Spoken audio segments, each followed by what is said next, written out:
lane, Humble Lane, is a fucking nightmare.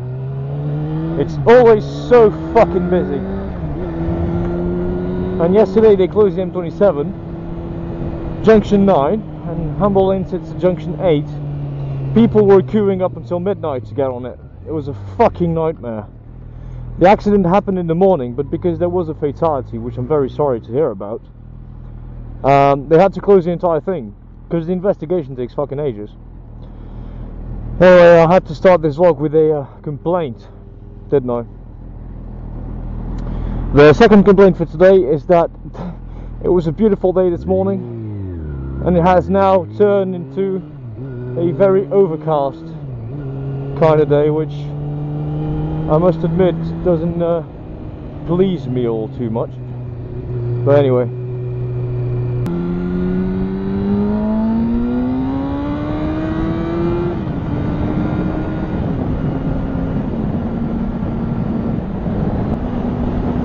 very nice bikes these are, very nice. More comfortable than this, that's for sure. Go down in the end of the street, I saw the lights go down, and standing in front of me.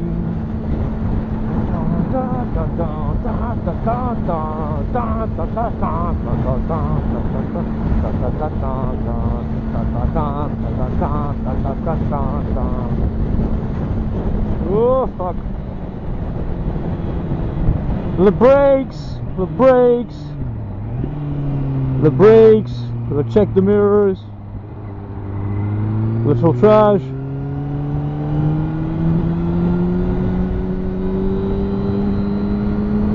Resta filtrage, la da da, to the filtrage, oh the filtrage, ah fuck it, oh the filtrage, oh.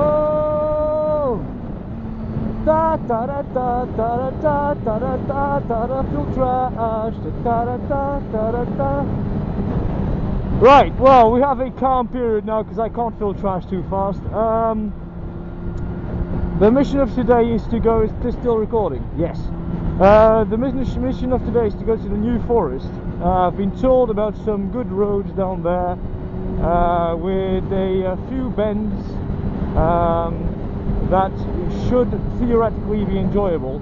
I'm also going to chase down what it seems like there is a disused airfield with a runway transformed into a road, and I want to check that out as well, because for those of you who know me well, I'm a very big fan of aircraft and aviation. So let's see if the challenge of today will be achieved. Yes? Okay, we've made it to the New Forest. I had to roam around puddles of mud and stuff to get the audio started again, because I didn't want to, well, the camera as well. So now just wait for a gap and see what the roads are like.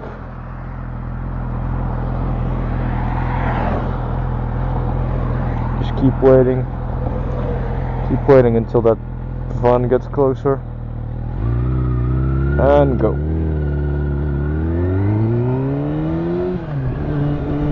Just giving us some time.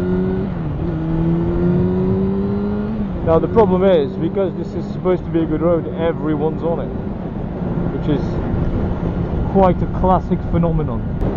So I was going to say something about that A320 crash, and my initial opinion on it was that it was probably a question of depressurization. Because depressurization, the following happens. You're supposed to dom the masks first thing, dial 10,000 feet in the autopilot. On the A320 you would pull the altitude knob, and that would put it in open descent mode.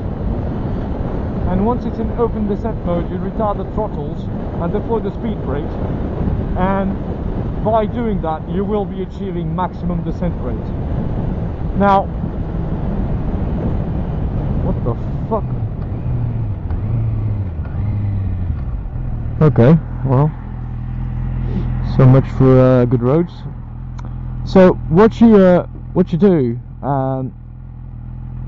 And you're doing that because the cabin is going to be depressurized. You've got to go back to under 10,000 feet to be able to breathe, basically. And you do that if you've done the masks already. The problem is at 38,000 feet, which is their cruising altitude, you only have something like 20 seconds consciousness before you can do so.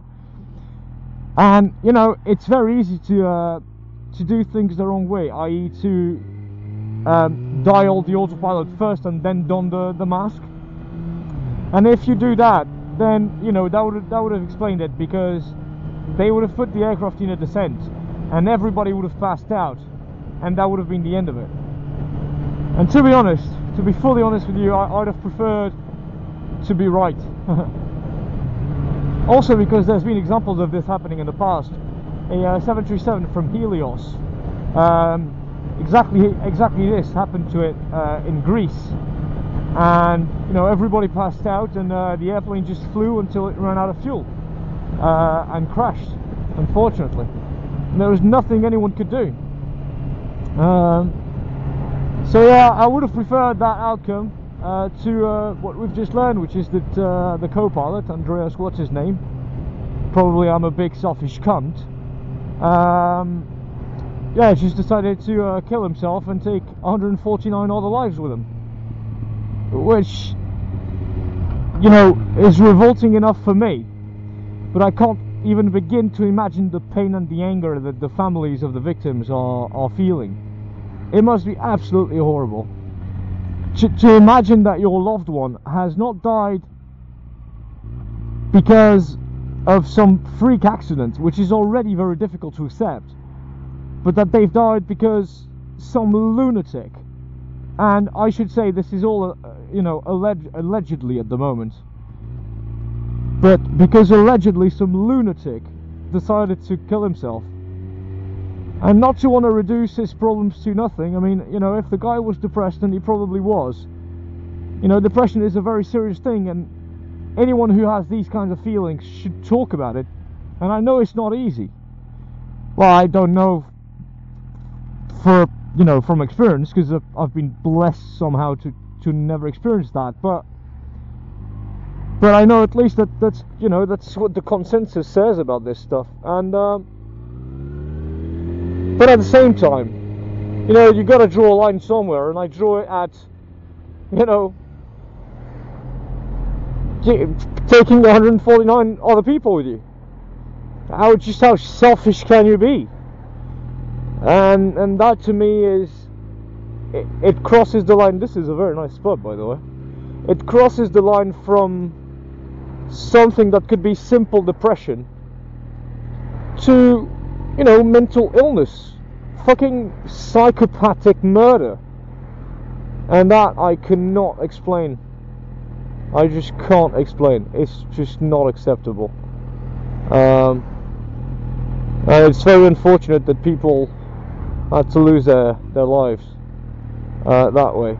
And you know, they keep comforting the public by saying, well, they only realized that they were going to die at the very end, because on the cockpit voice recorder you can only hear them scream in the end, at the very end. I'm like, you know, that's no good reason. Can you imagine the sheer fucking terror? And I feel bad for the crew as well, because the crew knew from the get-go. Can you imagine the guy trying to get into the cockpit for 11 minutes?